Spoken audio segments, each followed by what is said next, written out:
जय जय श्री राधे। आज हम बात कर रहे हैं कार्तिक मास के शुक्ल पक्ष की प्रबोधनी एकादशी, जिसे हम देव उत्थान एकादशी या देव उठनी एकादशी भी कहते हैं। ये तो सभी को ज्ञात ही है कि कार्तिक मास की शुक्ल पक्ष की जो एकादशी है, इस दिन तुलसी महारानी का विवाह हुआ था शालिग्राम जी के साथ में।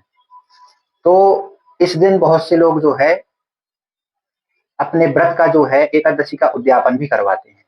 तो शास्त्रों के अनुसार और हमारी और आपकी सोच के अनुसार भी देखिए कि जिस दिन महारानी तुलसी का विवाह हुआ, उसी दिन आप उनका उद्यापन कराते हैं।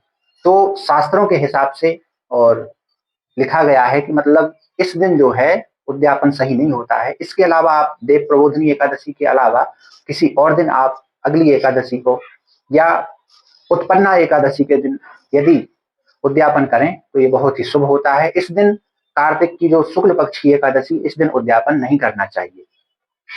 आइए हम और आप एकादशी का श्रवण करते हैं कि इस दिन एकादशी की कथा के महात्म्य से हमको और आपको ज्ञात होगा कि किसने यह व्रत किया और इस व्रत के करने से कौन सा फल प्राप्त होता है।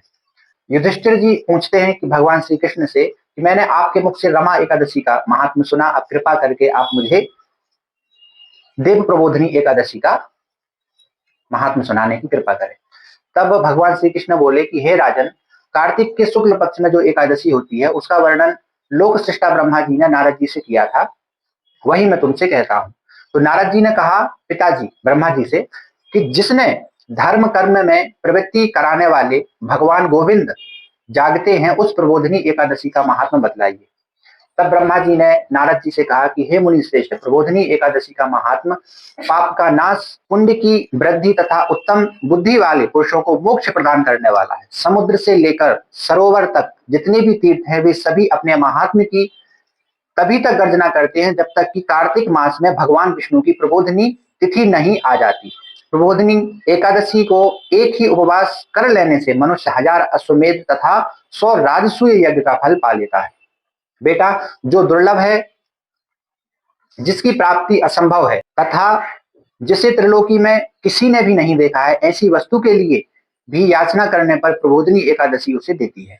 भक्ति पूर्वक उपवास करने पर मनुष्य को हरिबोधनी एकादशी ऐश्वर्य, संपत्ति, उत्तम बुद्धि तथा राज्य सुख प्रदान करती है। मेरु पर्वत के समान जो बड़े बड़े पाप हैं, कितना भी बड़ा पाप हो, उन सबको यह पाप नाशनी प्रबोधनी एकादशी एक ही उपवास से भस्म कर देती है। एकादशी का इतना महात्म्य है।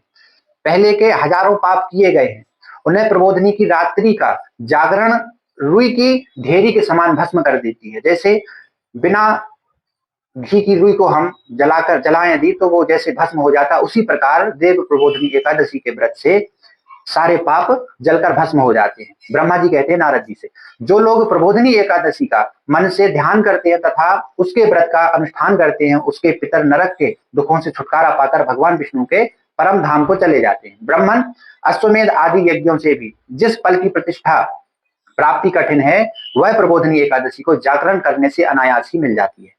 संपूर्ण तिथियों में नहाकर स्वर्ण और पृथ्वी दान करने से जो फल मिलता है, वह श्री हरि के निमित्त जागरण करने मात्र से मनुष्य प्राप्त कर लेता है। जैसे मनुष्यों के लिए मृत्यु अनिवार्य है, उसी प्रकार धन संपत्ति मात्र भी क्षणभंगुर है। ऐसा समझकर एकादशी का व्रत अवश्य करना चाहिए। तीनों लोकों में जो कोई भी तीर्थ संभव है, वे सब प्रबोधनी एकादशी व्रत करने वाले मनुष्य घर में मौजूद रहते हैं। जो आप तीर्थों में जाकर पुण्य प्राप्त करेंगे, जो मनुष्य एकादशी का व्रत करता है, उनके घर में ही वह तीर्थ होते हैं। ऐसा ब्रह्मा जी कहते हैं नारद जी से। कार्तिक की हरि प्रबोधनी एकादशी पुत्र तथा पौत्र प्रदान करने वाली है। जिसके पुत्र नहीं होते हैं, उनके लिए पुत्र प्रदान करने वाली यह एकादशी है। जो प्रबोधनी को उपासना करते हैं, वह ज्ञानी है, वह योगी है, वही तपस्वी और जितेंद्रिय है तथा उसी को भोग और मोक्ष की प्राप्ति होती है। ऐसा ब्रह्मा जी कहते हैं।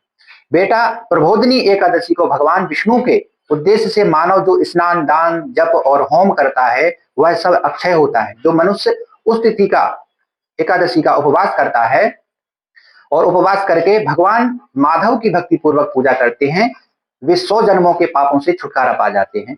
ऐसा ब्रह्मा जी कहते हैं। इस व्रत के द्वारा देवेश्वर जनार्दन को संतुष्ट करके मनुष्य संपूर्ण दिशाओं को अपने तेज से प्रकाशित करता हुआ श्री हरि के वैकुंठ धाम को जाता है।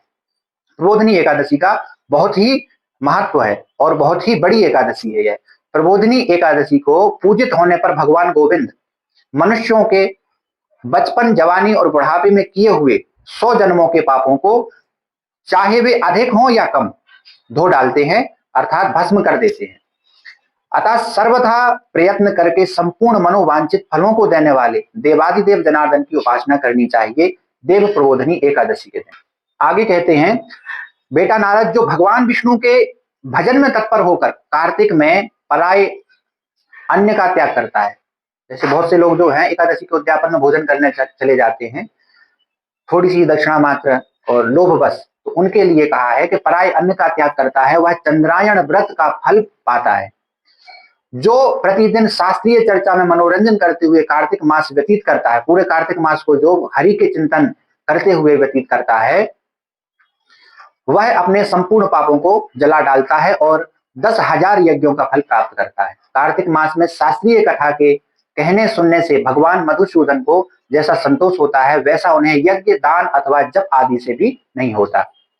जो शुभ कर्म परायण पुरुष कार्तिक मास में एक या आधा श्लोक भी भगवान विष्णु की कथा वांचते हैं, उन्हें 100 गोदान का फल मिलता है। हे महामुने, कार्तिक में भगवान केशव के सामने शास्त्र का स्वाध्याय तथा श्रवण करना चाहिए, शास्त्र पढ़ना चाहिए, शास्त्र का चिंतन करना चाहिए। और मुनि श्रेष्ठ जो कार्तिक में कल्याण प्राप्ति के लोभ से श्री हरि की कथा का प्रबंध करता है, जो लोभवश भगवान की कथा का श्रवण करता है, वह अपनी 100 पीढ़ियों को तार देता है। यदि लोभवश करने से आपको इतना फल प्राप्त हो रहा है, तो यदि मन से करेंगे, बिना लोभ के करेंगे, तो आप सोच सकते हैं कि इसकी महिमा कितनी है।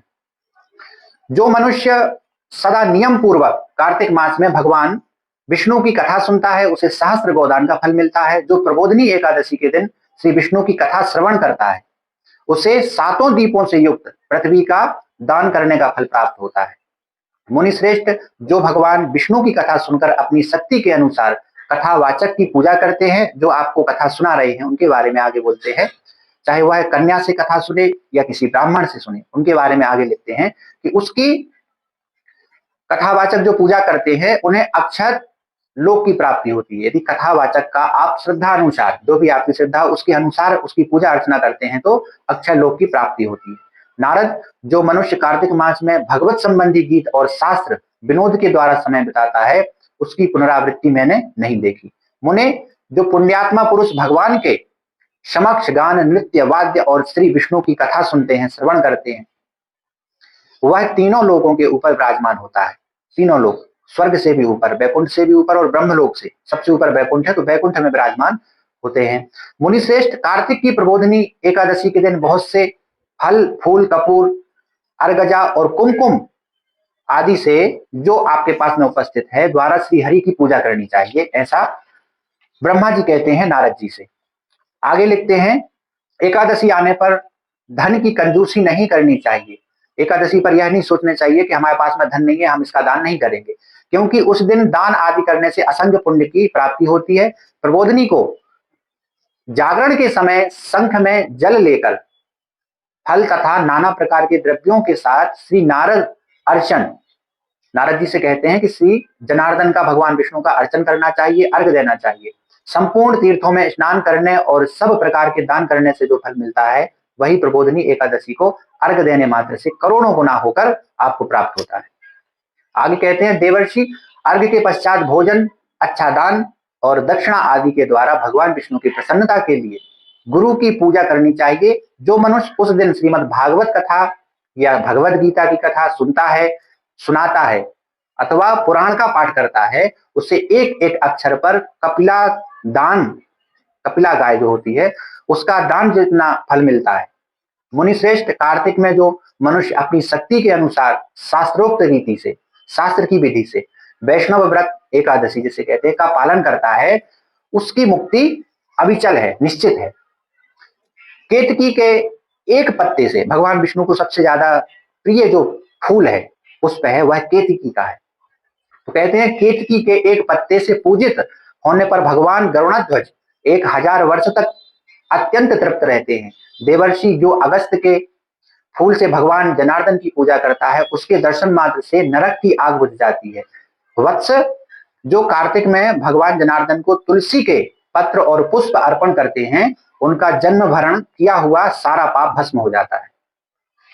आगे कहते हैं, मुने जो प्रतिदिन दर्शन, स्पर्श, ध्यान, नाम, कीर्तन, स्तवन, अर्पण, सेतन और नित्य पूजन तथा नमस्कार के द्वारा तुलसी में 9 प्रकार की भक्ति कहते हैं, 9 भक्ति बताई गई है भागवत जी में, वह हम किसी दिन आपको बताएंगे। तो 9 प्रकार की भक्ति जो होती है, उसके प्रकार 9 में से किसी भी एक भक्ति को लेकर यदि भक्ति करते हैं तो वे कोटि सहस्त्र युगों तक पुण्य का विस्तार करते हैं। आगे कहते हैं ब्रह्मा जी नारद जी से कि सब प्रकार के फूलों और पत्तों को चढ़ाने से जो फल होता है वह कार्तिक मास में तुलसी के एक पत्ते से मिल जाता है। भगवान विष्णु को तुलसी का एक दल ही यदि आप अर्पित करते हैं तो वह सारे फल आपको प्राप्त होते हैं। कार्तिक आया देख प्रतिदिन नियम पूर्वक तुलसी के कोमल पत्तों से महाविष्णु श्री जनार्दन का पूजन करना चाहिए और 100 यज्ञों द्वारा देवताओं का यज्ञ यजन करने से जो फल प्राप्त होता है वह भगवान विष्णु को केतकी के फूल चढ़ाने मात्र से प्राप्त हो जाता है। आगे कहते हैं कि 100 यज्ञों द्वारा देवताओं का यजन करने और अनेक प्रकार के दान करने से जो पुण्य होता है वह कार्तिक में तुलसी दल मात्र से केशव की पूजा करने पर प्राप्त होता है। तो यह वह कथा है जो प्रबोधिनी एकादशी की कथा है। इस कथा को श्रवण करके आप और हम अपने आने वाले पूर्वज जो हमारी पीढ़ी को आगे बढ़ाएंगे उनको प्रेरित करें कि एकादशी का कितना बड़ा महत्व है और कार्तिक मास में भगवान विष्णु की पूजा अर्चना का कितना बड़ा महत्व है। इसी के साथ में राधे राधे, आगे हम फिर मिलेंगे।